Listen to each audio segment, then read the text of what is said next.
ألا بذكر الله تطمئن القلوب.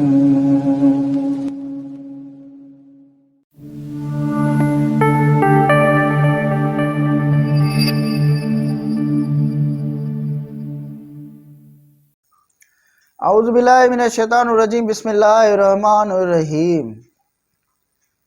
क़ुरान पाक जी तफ़सीर जी तारीख़ चइनि दौरनि ते मुश्तमिल आहे, जेकी ही आहिनि। पहिरियों दौर क़ुरान मजीद रोशन अरबी ज़ुबान में ऐं लुग़त अरब जी तर्ज़ ऐं बयान मुताबिक़ नाज़िल थियो। उन करे असहाब सुग़रा रज़ी अल्लाह ताला अन्हुम अजमईन उन अज़ीम कलाम खे सम्झी वेंदा हुया ऐं उन्हनि खे उन्हीअ जा गर्ज़ ऐं सबब मालूम थी वेंदा हुया। पर जीअं त सभई असहाब सगोरा इल्मी ऐं अक़ुली एतबार सां हिक जहिड़ा न हुया, बल्कि इल्मो फ़हम जे लिहाज़ खां उन्हनि जे मर्तबनि में फ़र्क़ु हो। इन करे जॾहिं कंहिं असहाबीअ खे क़ुरान पाक जे कंहिं लफ़्ज़ जी माना सम्झण में ॾुखियाई थींदी हुई त उहो पाण करीम सल्लल्लाहु ताला अलैहि वसल्लम जी ख़िदमत बाबरकत में हाज़िर थी करे अर्ज़ु कंदो हुयो ऐं पाण करीम सल्लल्लाहु ताला अलैहि वसल्लम जिन उन जी माना बयान फरमाए छॾींदा हुया। ऐं इहो ई उहो दौर हो जंहिंमें क़ुरान पाक जी तफ़सीर बयान करण जी इब्तिदा थी। इन ई मरहले में सभ खां पहिरीं क़ुरान मजीद जी तफ़सीर ऐं उन जी माना अल्लाह ताला पंहिंजे हबीब करीम रऊफ़ रहीम सल्लल्लाहु ताला अलैहि वसल्लम खां बयान फरमाई। छो जो अल्लाह पाक पंहिंजे कलाम जी मुराद सभ खां बहितर ॼाणे थो ऐं उन खां पोइ ताजदार रिसालत सल्लल्लाहु ताला अलैहि वसल्लम जन असहाबनि सगोरनि जे साम्हूं क़ुरान अज़ीम जी तफ़सीर बयान फरमाई। अल्लाह पाक पंहिंजे हबीब करीम रऊफ़ रहीम सल्लल्लाहु ताला अलैहि वसल्लम खे इन मनसब ते बयान कंदे फरमायो आहे त वअंज़लना इलैका ज़िक्र लितुबय्यिना लिन्नास मा नुज़िला इलैहिम। सूरह नहल सूरह नंबर 16 आयत नंबर 44। तर्जुमो। ऐं ए हबीब असां तुंहिंजे तरफ़ ही क़ुरान नाज़िल फरमायो आहे त जीअं तूं माण्हुनि खे उहो बयान कर जेको उन्हनि जे तरफ़ नाज़िल कयो वियो आहे। ऐं वरी अॻिते अल्लाह पाक इरशाद फरमायो त हुवल्लज़ी बअस फिल उम्मियीन रसूलन मिनहुम यतलू अलैहिम आयातिही व युज़क्कीहिम व युअल्लिमुहुमुल किताब वल हिकमह व इन कानू मिन क़ब्ल लफ़ी दलालिम मुबीन। सूरह जमा सूरह नंबर 62 आयत नंबर 2। तर्जुमो।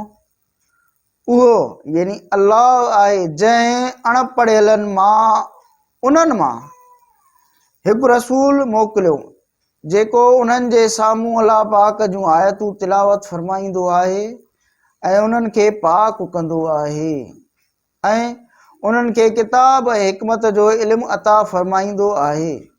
ऐं बेशक उन खां पहिरीं हू खुलियल गुमराहीअ में हुया।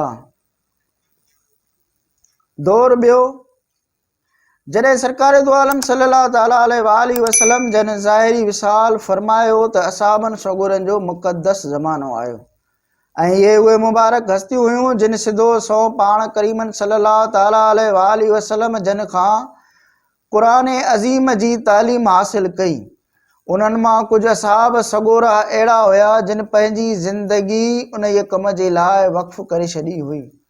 उन्हनि अहले ज़ुबान हुजण ऐं नुज़ूल क़ुरान जे माहौल खां पूरी तरह वाक़िफ़ हुजण जे बावजूद पंहिंजी ज़ुबान दानीअ ते भरवसो न कयो, बल्कि रसूल करीम सल्लल्लाहु ताला अलैहि वसल्लम खां क़ुरान पाक सिखियो, उन जे इसरारनि ऐं राज़नि जी मालूमात हासिल कई। मशहूर ताबई हज़रत अबू अब्दुर्रहमान रज़ी अल्लाह ताला अन्हु फरमाइनि था त असहाबनि सगोरनि मां जेकी हज़रात असांखे क़ुरान अज़ीम जी तालीम ॾींदा हुया उन्हनि असांखे ॿुधायो त रसूल करीम सल्लल्लाहु ताला अलैहि वसल्लम खां 10 आयतूं सिखंदा हुयासीं ऐं उन वक़्त ताईं उन खां अॻिते न वधंदा हुयासीं जेसीं ताईं असां उन्हनि आयतुनि जो तमामु इल्मी ऐं अमली ॻाल्हियुनि जो इल्मु हासिल करे न वठूं। ऐं हज़रत अनस रज़ी अल्लाह ताला अन्हु फरमाइनि था त जॾहिं कोई शख़्स नबी करीम रऊफ़ रहीम सल्लल्लाहु ताला अलैहि वसल्लम खां सूरह बकरा ऐं सूरह आले इमरान पढ़ी वठंदो हो त उहो असांजी नज़रुनि में तमामु घणो क़ाबिल एहतराम थी वेंदो हुयो। उन दौर में जॾहिं माण्हुनि खे क़ुरानी आयतुनि जी माना सम्झण में ॾुखियाई थी त उन्हनि असाबनि सगुरनि जी बारगाह में हाज़िर थी चश्मा रिसालत सल्लल्लाहु ताला अलैहि वसल्लम खां फैज़याब थियण वारनि हस्तियुनि खां क़ुरानी मतिलब सिखिया। अलबत्ता हिते हिकु ॻाल्हि यादि रहे त न त नबी करीम सल्लल्लाहु ताला अलैहि वसल्लम जन पूरे क़ुरान पाक जी तफ़सीर बयानु फरमाई ऐं न ई वरी असाबनि सगुरनि रज़ी अल्लाह ताला अन्हुम अजमईन जन मुकम्मल क़ुरान पाक जी तफ़सीर ज़िक्र कई, बल्कि उन्हनि जी तफ़सीर जो महवर कंहिं लफ़्ज़ जी वज़ाहत, शान नुज़ूल जो बयान ऐं नासिख़ व मनसूख़ वग़ैरह जो ज़िक्र हुयो। ऐं उन जो वॾो सबबु हीउ हुयो त उहे पाण अहले ज़ुबान हुया ऐं लुग़त अरब जे राज़नि ऐं बयाननि खां पूरी तरह वाक़िफ़ हुया। इन करे उन्हनि खे पूरे क़ुरान पाक जी तफ़सीर जी हाजत न हुई। सहाबा किराम रज़ी अल्लाह ताला अन्हुम अजमईन मां चंद मशहूर मुफ़स्सिरीन जा इसमें गिरामी ही आहिनि। नंबर 1 हज़रत उस्मान गनी रज़ी अल्लाह ताला अन्हु, नंबर 2 हज़रत अली मुर्तज़ा रज़ी अल्लाह ताला अन्हु, नंबर 3 हज़रत अब्दुल्ला बिन अब्बास रज़ी अल्लाह ताला अन्हु, नंबर 4 हज़रत अब्दुल्ला बिन मसूद रज़ी अल्लाह ताला अन्हु, नंबर 5 हज़रत उबई बिन काब रज़ी अल्लाह ताला अन्हु, नंबर 6 हज़रत ज़ैद बिन साबित रज़ी अल्लाह ताला अन्हु, नंबर 7 हज़रत अब्दुल्ला बिन उमरो बिन अल-आस रज़ी अल्लाह ताला अन्हु, नंबर 8 हज़रत अबू मूसा अशअरी रज़ी अल्लाह ताला अन्हु, नंबर 9 हज़रत अबू दरदा रज़ी अल्लाह ताला अन्हु। सल्लु अलल हबीब सल्लल्लाहु अला मुहम्मद सल्लल्लाहु ताला अलैहि वसल्लम।